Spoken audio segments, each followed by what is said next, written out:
High বন্ধুরা, সবাই কেমন আছেন? বেরিয়ে পড়লাম আবারও একদিনের জন্য ট্যুর। রেডি হয়ে রাস্তায় আছি। রাস্তাতে কি করলাম, এটা সকাল দুপুর সারা বেলা তোমার ছবি আঁকি।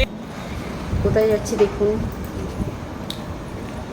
এই এলাম জয়পুর জঙ্গলের বনলতা রিসর্ট, বাঁকুড়ায়। আমাদের এখানে বিখ্যাত রিসর্টটি, খুব সুন্দর। রিসর্টের খুব একটা ভেতরে ঢোকা হয়নি, খুব রোদ ছিল বলে, যার জন্য বাইরে থেকে কিছুটা করেছি। তো তারপর দেখুন এখানে কত মাটির জিনিস পাওয়া যায়, মাটির ঘটি, বোতল, ঠাকুর। আর একটা জায়গায় চলে এলাম বনলতারই একটা পাশে, দিয়ে লাঞ্চ করতে লাগলাম। লাঞ্চে থালি নিয়েছিলাম, শরীরটা ঠিক ছিল না, ঠিক আছে, তার জন্য। এটা হচ্ছে জয়পুর জঙ্গলটা।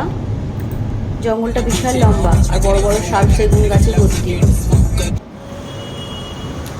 চলে এলাম পুরুলিয়ায়। পুরুলিয়ার এই হোটেলটায় ছিলাম। হোটেলটা খুব সুন্দর, অসাধারণ হোটেলটা, মানে এত সুন্দর। আর সব স্টাফেদেরও ব্যবহার খুব সুন্দর, এত সুন্দর ব্যবহার ওনারাদের ধারণার বাইরে।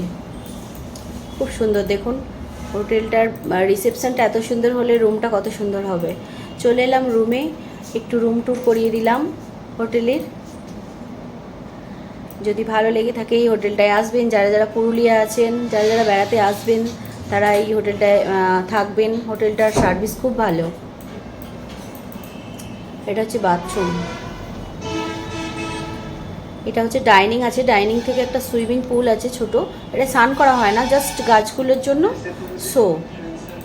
সন্ধেবেলা ইভিনিংয়ে কোল্ড কফি আর কিছু স্ন্যাক্স নিয়ে নিয়েছিলাম। আর রাত্রেরটা তোলা হয়নি, মর্নিংয়ে এলাম ব্রেকফাস্টের জন্য। দেখুন কত কি আছে ব্রেকফাস্টে, কত সুন্দর ব্রেকফাস্টের জায়গাটা, অসাধারণ। সব মিলিয়ে খুব সুন্দর হোটেলটা। সকলে যদি বেড়াতে আসেন পুরুলিয়ায়, এই হোটেলটায় আসবেন। হোটেলটার নামটা আমি